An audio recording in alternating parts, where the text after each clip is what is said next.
What's going on, guys? Welcome back to my channel. In today's video, we've got a massive update.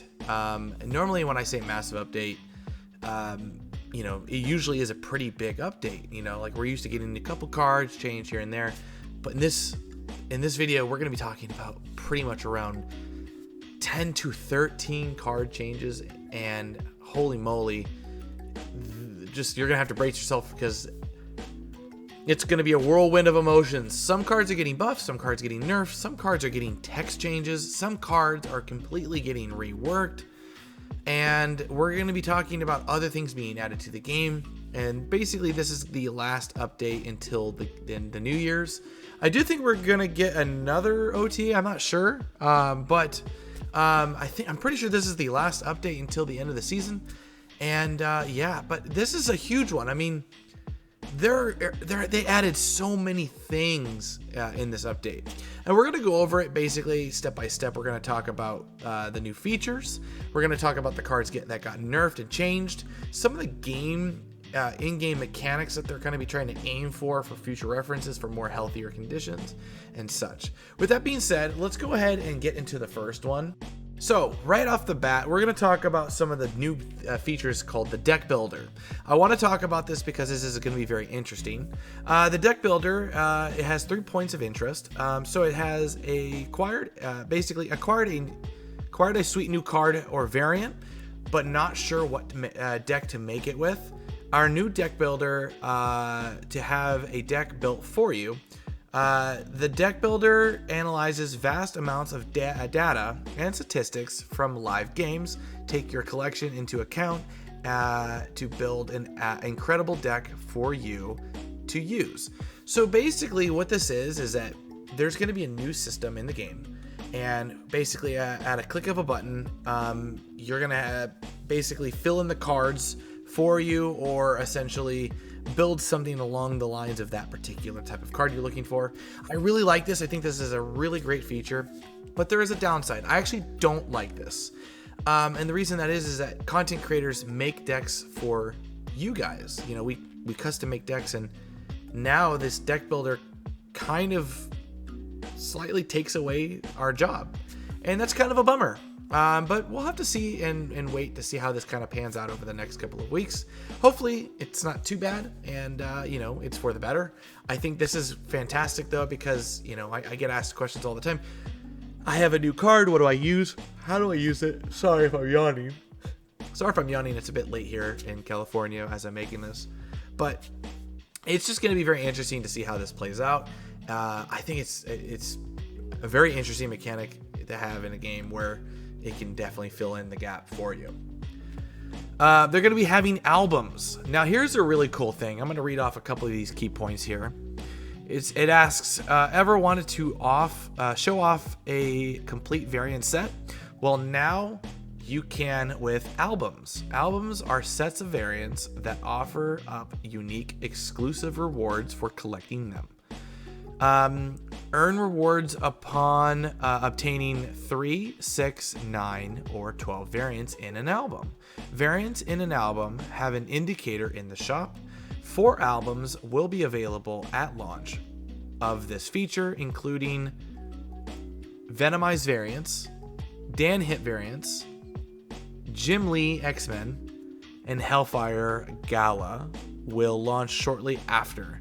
More albums will be released in the future. So basically, you're going to have these albums, and they're going to be updating the shop. And this is really awesome because I'm a huge fan of Dan Hip, and I'm a huge fan of Jim Lee variants. For instance, I have pretty much almost all Dan Hips in the game for the most part. And as you can see here, I just love collecting so many Dan Hips. And then I have a lot of Jim Lees as well. For the most part, I mean, Jim Lee we'll do here.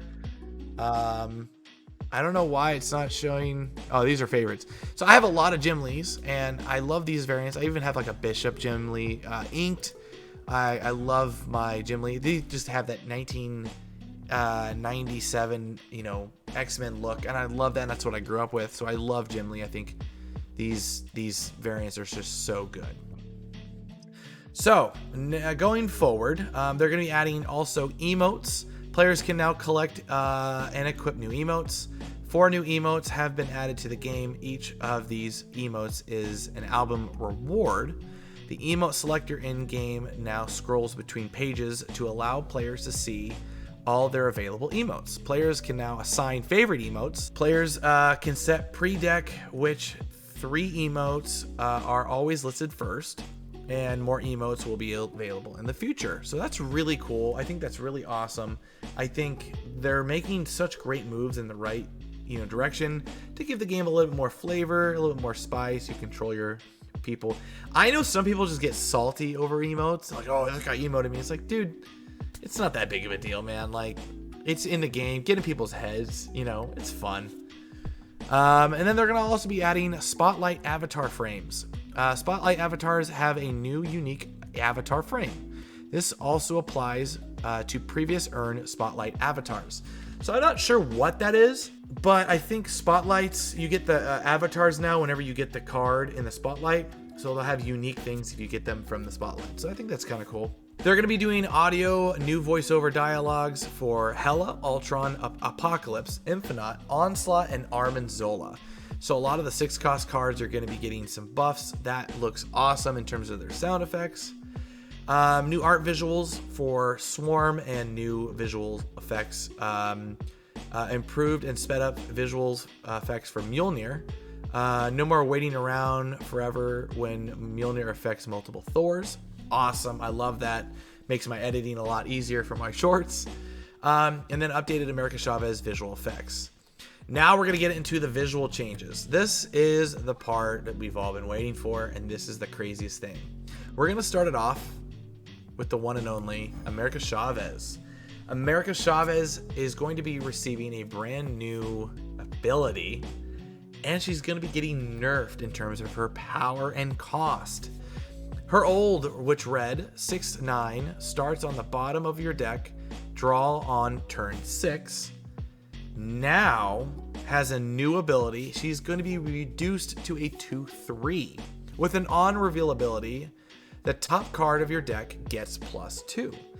This is a very crazy change, and the reason that they did this was because America Chavez has become pretty much the most played card. As this game has developed its current meta, America Chavez is just the biggest key helper in terms of making a very consistent deck. You know what you're going to draw on turn 6. You know if you need to retreat. It's a very interesting concept because now you really have to take the gamble. Like, turn 6, you have to think about, like, oh, do I take the gamble and hope that I top deck the card I need? This really interferes with a lot of decks because she would really make 11 card decks very viable, making those combos just so much more consistent.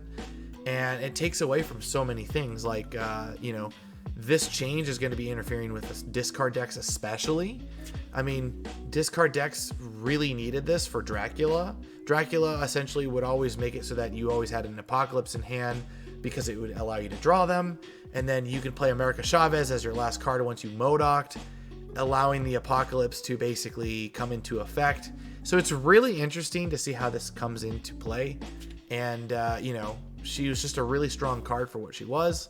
And it's going to be very interesting. But this is going to be very good because it's going to give a more healthier take on the game. People are really going to have to want to slot those 12th card into the game and really make it work. Going into the next card, Alioth. This is the card everyone's been wanting to have some kind of change. And this update, before I read what he's going to be getting changed, this update is really focusing. I have to tell you this ahead of time because a lot of cards are going to be basically focused on this particular type of change. A lot of this changes now in some of the card text I'm about to read. It does no longer affect on-reveal abilities or on-reveal cards, and some do affect on-reveal cards. They're changing the game to the point where it's making it so that on-reveals basically are more of a card that's not being played yet. So it has to say it in its text. So Alioth is going to be going from a 6/3 on reveal, destroy all enemy cards played here this turn, quotation, including unrevealed cards. Now is going to be a 6/2 destroy, and it's going to be an on-reveal, destroy all unrevealed enemy cards. And that's it. So basically, it's now a card where you have to have priority with Alioth. If Alioth does not have priority and you try to use him, he is not going to work. So, do I think this card is going to be changed for the better? Yes. Do I think he'll still see probable play? Probably. I think he's still a slight bit busted, but at the same time, this is a very great change in the right direction. Bravo to Second Dinner for this. I think this is a phenomenal change because he's still a 6 cost. He's still a great card. It just really makes you kind of have to work for it now. And that's great because it's not going to install so much fear on turn 6 if you have priority against the opponent's deck. Going on to the next card. This one is a massive change and a healthier way of doing it. Luke Cage is now going to be getting changes. He's going to be going from a 2-2 to a 2-3, which is really great because, yes, he's getting that power increase, which actually makes him more viable in decks like Cerebro 3. And he's not going to be very viable anymore in Cerebro 2s, but his ability is going to be getting changed. He's going to be going from a 2-2, your cards can't have their power reduced, now to a 2-3, your ongoing cards, your cards here can't have their power, cards here can't have their power reduced. So now you have to play Luke Cage in the locations that you want to protect. Basically, this card is going to work like Armor or like a Cosmo, where it's really more about that lane, and he's not going to be able to solo carry entire decks anymore. So if you do cards like Hazmat or, Haivo, if you want that power reduction back, you have to play Luke Cage in those lanes, and that's where it counts. I do think that this is healthy. It sucks because he's such a good card for what he does. At the same time, he's also just too, it sucks because, you now have to really think about how you play him. So it's going to be very interesting, but he's been a very good card in the meta for some time, but this will definitely open up some newer play styles for more cards to come. So Shadow King is also going to be getting a change. He is going to be going from a 2-3 with the same ability to a 2-2. This is interesting though, because now he's a viable card in Cerebro 2 decks, which is really interesting because Cerebro 2 doesn't have anything to help its power state.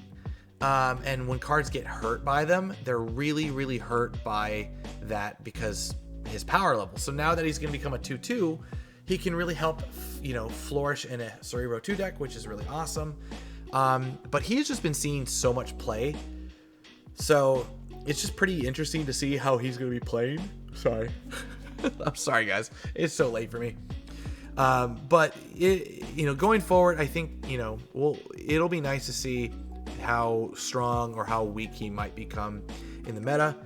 But when he does reset power, 3 cost is kind of a good. That's a kind of a bit more power than I think he deserves for his ability. All right, next on the list is Elsa Bloodstone. Elsa Bloodstone is going to be receiving a buff and a nerf. She's going to be going from a 2-2 to a 2-3. Her original ability was if you play another card to fill a location, give it +2. Well, she's kind of getting that pre-nerf style change of what Shuri had, basically on Elsa Bloodstone now. So she's kind of like a mini Shuri in the current state that we have. She now is going to, after you play a card that fills this location, give it +2. So now you have to play the cards on her location in order to receive her buffs. So that's a pretty interesting card because now you can't just spam her wherever you are on the board, bouncing cards back to your hand and whatnot. But it is nice that she does give that nice +1 extra power to her own power. But for the most part, you really have to think about how you want to utilize her now, considering that she's just one of the better cards in the current meta. Next on our list is Kitty Pryde. Kitty Pryde is going to be going from a 1-0 with the same ability, and she's going to be getting reverted back to a 1-1. This is going to be very interesting considering that her and Elsa Bloodstone pretty much correlate with each other. They work really well as a tandem. So now that she's getting nerfed, Kitty Pryde's going to get that nice little extra 1 power back to her card.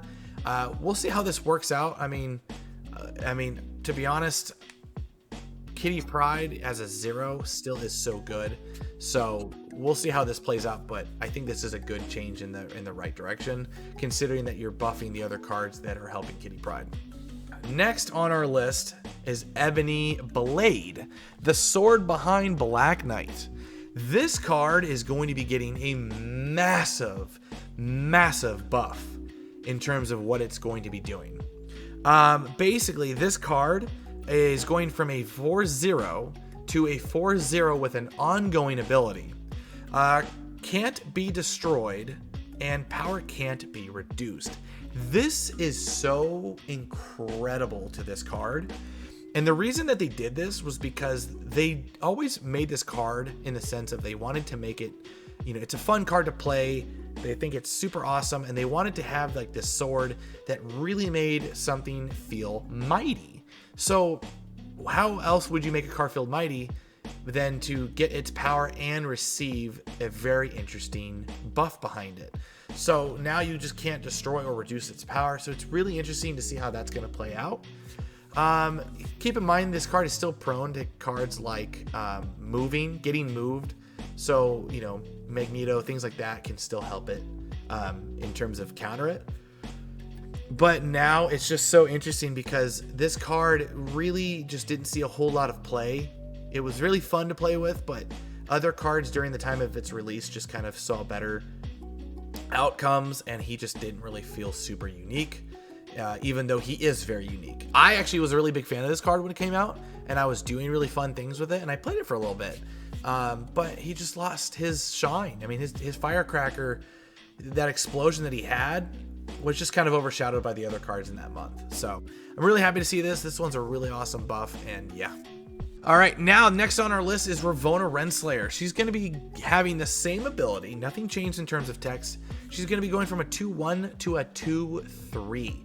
This is really cool because, she's a good card, but you never really get priority with her when you start to do the things that you want with her, playing these 0-cost cards. So it'll be interesting to see how, people still aren't playing her as much. So I guess they want to nudge her in the right direction and see, what kind of more play that you can do with her. A 2/3, I'm cool with that. I mean, especially in card decks like Cerebro 3 and things like that, where you have these 0-powered cards that aren't really seeing a whole lot of play.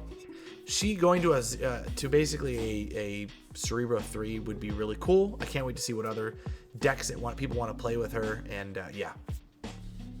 Next on our list is the Mind Stone from Thanos' card list. This one is a very interesting change. He's going to be going from a 1/1 on reveal, draw 2 stones from your deck, to basically a 1/1 still with the on reveal of draw 2 1-cost cards from your deck.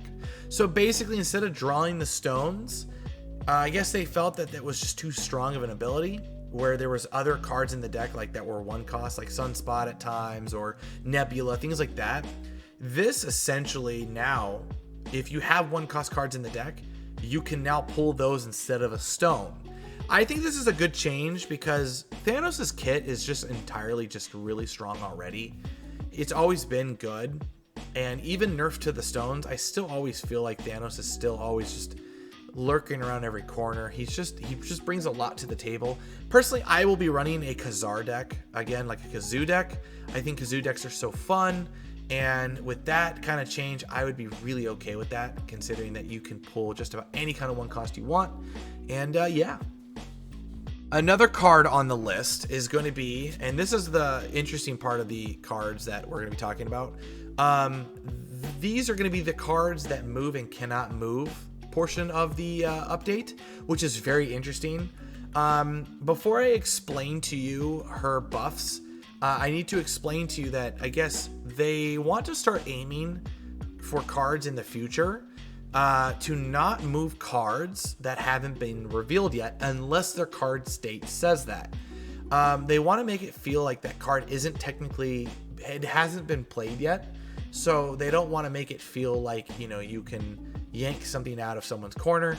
For instance, you know, if you play a card on a location, they don't want you to just pull it out without, unless the card text says so. So cards that we're going to be going over after Arrow are going to read as such. But Arrow is going to be getting a increase. She's going to be getting a 5/8 to a 5/9. I guess she's no longer going to be in Shang-Chi range at that point, giving her that 9 power, which is really cool. Her ability now is going to be getting the text change from move the last enemy card played this turn to this location. Her new text says move the last enemy card played anywhere to this location. So I guess it's just more like, you know, they're changing the text of that, which is, I guess, to read it better. Now we're going to talk about some other interesting cards here, because Spider-Man basically is going to be receiving a very interesting change alongside Stegron. Stegron in Spider-Man now move another card, move to another location and pull an enemy card from here to there. I don't believe that this is no longer going to touch cards that haven't been revealed yet, which is really interesting, because you could, like, you know, play a lot of lockdown decks where you have something like, for instance, you have a professor, you won that lane, and then you throw the next lane. You play Spider-Man and you play another card. Spider-Man would play that one only card that they had that turn into the lane that you want to just give up, and then you would have that one card on the right, which you would win. Now that card has to be revealed, so it's more of a priority thing, if I'm reading this correctly. Where they wanted to stabilize move to only affect revealed cards by default. Basically, Stegron's going to be doing the same thing. He can only hit cards that haven't been revealed, and not touch the ones that haven't been revealed. But Juggernaut is going to be getting a text change where it's going to say, if your opponent played cards here this turn, move them randomly. His new effect says, move all enemy cards played here this turn, quote, including unrevealed cards. So pretty much Juggernaut is really going to have that niche effect, which I think is really cool. It's going to be interesting because now I don't think these cards are going to interfere with cards like Invisible Woman. They will only move Invisible Woman, but they won't move the cards behind Invisible Woman. So you can be a little bit more selective about that. With that being said, though, I think this is going to be really awesome. There's some other bug fixes, like I guess Phoenix Force is going to be getting fixed. Revive one of your destroyed cards. I guess one of the things what was going on was, like, I guess sometimes it wouldn't let you move certain, like, multiple mans, things like that. And yeah. With that being said, guys, if you guys can, please don't forget to like, subscribe. I work really hard on these videos, and I will catch you guys in the next one. I hope that this season gives you guys everything you guys want for Christmas. And yeah, y'all have a good one. Peace. Hey, you made it to the end of the video. If you guys can, please don't forget to like and subscribe and hit that notification bell. And I will catch you guys in the next one. Peace.